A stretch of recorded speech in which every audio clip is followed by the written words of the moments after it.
As part of We the People, celebrating 250 years, here's this day in history.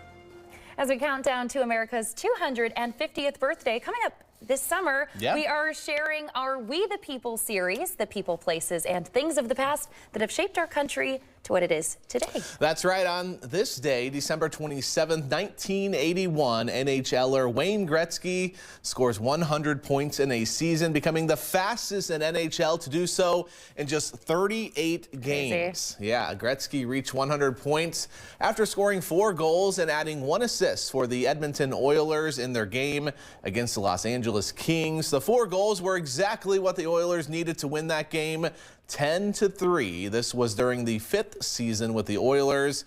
Gretzky would have 9 100-point seasons during his career, including 4 seasons where he scored over 200 points. To this day, Gretzky is still still has the most 100-point seasons in history. Gretzky would go on to play another 16 years, retiring from the New York Rangers after his 1999 season. He played for 20 years total, and he was inducted into the Hockey Hall of Fame in 1999. That is this day in history, December 27th. That's awesome. Everyone knows Wayne Gretzky. Of course, he's a legend. I worked for the NHL for a little bit, and he's definitely a legend. And it wasn't until this year that one of his records was actually broken back in April. I did not know I don't know if you remember that. Yeah, look it up. Look it up.